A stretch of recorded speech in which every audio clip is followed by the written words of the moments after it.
IAS की तैयारी करने का दिमाग में कभी नहीं था हमारे, शुरू से बिल्कुल नहीं हुआ कि ये आईएएस की तैयारी करना एक बेहतर रहेगा हमारे पे, या आईएएस बन जाना ही जीवन का आखिरी सत्य नहीं होना चाहिए किसी के लिए भी। किसी के लिए।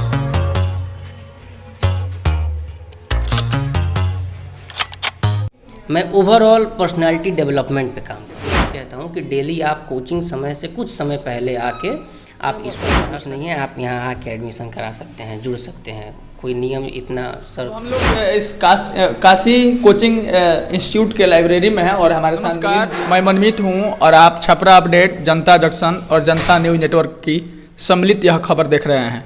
कहा गया है कि शिक्षा वह शेरनी का दूध है जो जितना पिएगा उतना ही दहाड़ेगा, और इसी कड़ी में हम मौजूद हैं सिवान के काशी कोचिंग इंस्टीट्यूट में। और बताया गया है कि काशी कोचिंग इंस्टीट्यूट के जो संस्थापक हैं मिलिंद श्रीवास्तव जी, कैमरे स्क्रीन पे आप देख रहे होंगे, इनके बारे में बताया गया है कि यह आईएएस की तैयारी किया करते थे, हालांकि अब भी कर रहे हैं। और आईएएस की तैयारी करने के बारे में एक बात कहा गया है कि जीवन में कुछ और हो ना हो, एक बार आपको यूपीएससी और बीपीएससी की तैयारी जरूर करनी चाहिए। नौकरी हो या ना हो, आप सेलेक्ट हो ना हो, लेकिन यह जरूर पता लग जाता है कि जीवन क्या है और आपको करना क्या है। मिलिंद जी के बारे में मैं आपसे बताऊं तो बिहार विकास विद्यालय से इन्होंने प्रारंभिक शिक्षा प्राप्त की, उसके बाद इन्होंने स्नातक अपने बीएचयू से किया है और वहीं अपना यह पारा स्नातक इलाहाबाद जैसी यूनिवर्सिटी से किया हुआ है। आईएएस की तैयारी यह कर रहे थे और बीच में आर्थिक स्थिति खराब हो जाने के कारण यह काशी कोचिंग इंस्टीट्यूट की स्थापना हुई है। यह यहाँ पढ़ा रहे हैं और यहाँ पे अपने आईएएस की तैयारी को भी कर रहे हैं। हम इनसे कुछ बातचीत करेंगे और वह बातचीत हम चाहते हैं कि सारे यूपीएससी के जो तैयारी करने वाले लोग हैं उनके बीच में इनकी बातों को रखा जाए, वो लोग समझें कि आखिर इन सारी व्यवस्थाओं के साथ, इन तमाम उलझनों में, आर्थिक स्थिति के तंगी के बावजूद भी मिलिंद श्रीवास्तव अपने इस कोचिंग संस्थान के साथ यूपीएससी की तैयारी कैसे कर रहे हैं। सबसे पहले तो स्वागत करते हैं सर। जी बहुत बहुत धन्यवाद आपका सर। देखिए, जब कुछ समय पहले कोरोना का जो दौर आया था तो हमारे यहाँ जो एक स्रोत था कमाई का पूरे परिवार का, वो एक हमारे पिताजी का स्कूल था छोटा सा, जो कि लगातार कोरोना के चलते बंदी में बहुत ज़्यादा घाटे में चला गया, और जिसके चलते आर्थिक स्थिति, सही बात है, थोड़ी बहुत डगमगा गई थी। उस डगमगाने के क्रम में उस समय मैं इलाहाबाद में था, इलाहाबाद में अपनी पढ़ाई कर रहा था, लेकिन कोरोना के चलते सब वापस भी आना पड़ा, फिर यहीं रहना पड़ा। उस समय क्लासेस भी ऑनलाइन ही चल रही थी, तो मैं यहीं था। यहाँ रहने के क्रम में मैंने ज़्यादा मैं यहाँ रहा नहीं, तो यहाँ मैंने देखा कि जो शिक्षा का स्तर है यहाँ पे, जिस तरह की शिक्षा जो है यहाँ पे दी जाती है, वो आगे जो बड़े शहरों में जाने पे उस शिक्षा का उतना जो है काम हमें नहीं पड़ रहा है, नहीं आ रहा है, हमें बहुत सारी दिक्कतें महसूस होती हैं। मैं खुद अपनी बात करूं, मैं बिहार विकास विद्यालय में जब पढ़ा करता था, तो मैं विद्यालय की बुराई तो नहीं करूंगा, लेकिन शिक्षा प्रणाली हम लोगों की कुछ ऐसी रही कि बाहर जाने के बाद मुझे बहुत ही ज़्यादा चैलेंजेस का सामना करना पड़ा। चैलेंजेस का सामना करना पड़ा इससे ये अंदाज़ा लगा लीजिए कि मैं जिस स्कूल में बनारस गया, सनबीम स्कूल में, वहाँ मैं सबसे कम बोलने वाला छात्र था।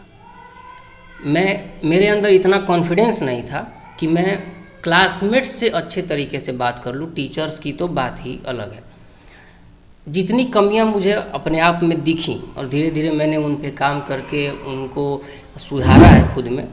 मैं ये चाहता था कि जो भी छोटे शहर के बच्चे हैं वो कल को अगर बड़े शहर में जाएं तो उनको वो कमियां, वो दिक्कतें न झेलनी पड़े।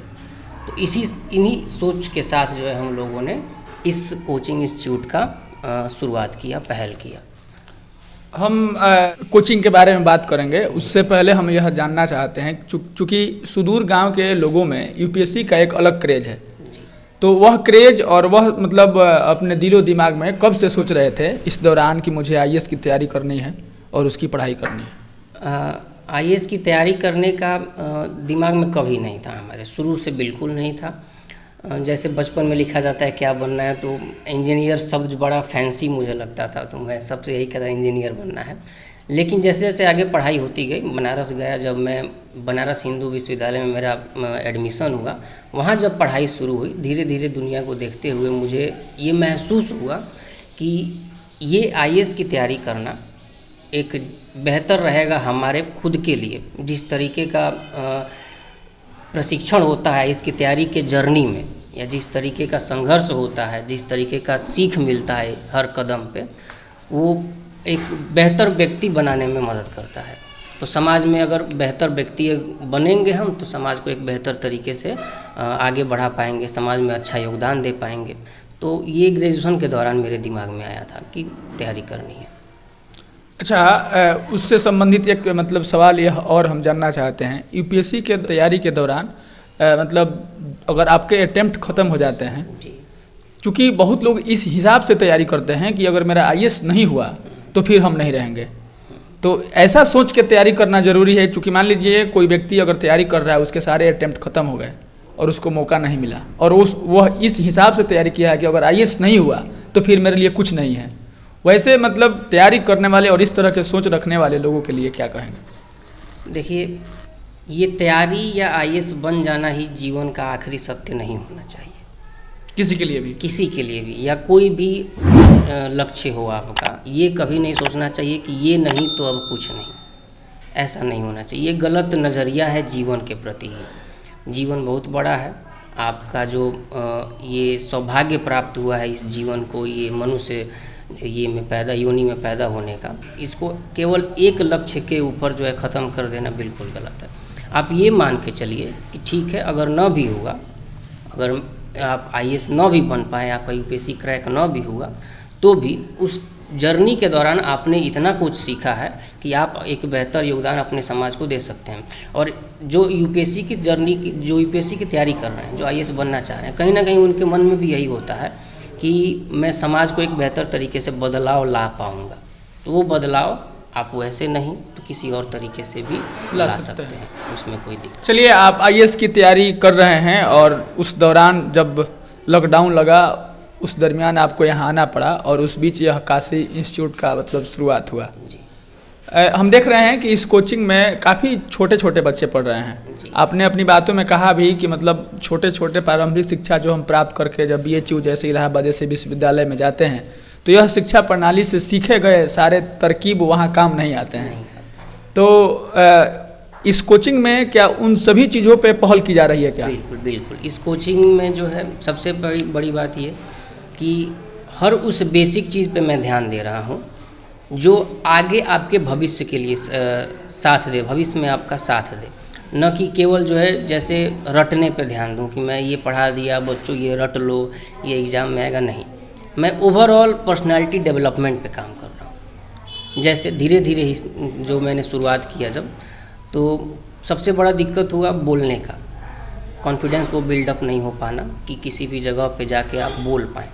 तो उस कॉन्फिडेंस को बिल्डअप करने के लिए मैंने कोचिंग में स्पीकिंग सेशन अरेंज करना शुरू किया कि जो बच्चे हैं वो खुद में बात करें, फिर जो है अलग अलग बच्चों के साथ, मतलब 2 अलग क्लासेस को एक साथ रख के उनके बीच स्पीकिंग सेशन करवाना, ग्रुप डिस्कशंस वगैरह का अरेंजमेंट कराना।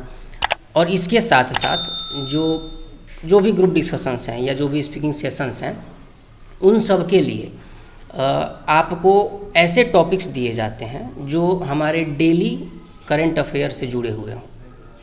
जब करंट अफेयर से जुड़े टॉपिक्स मिलते हैं तो बच्चे उस टॉपिक पे अपनी तैयारी करते हैं और तब आकर बोलते हैं।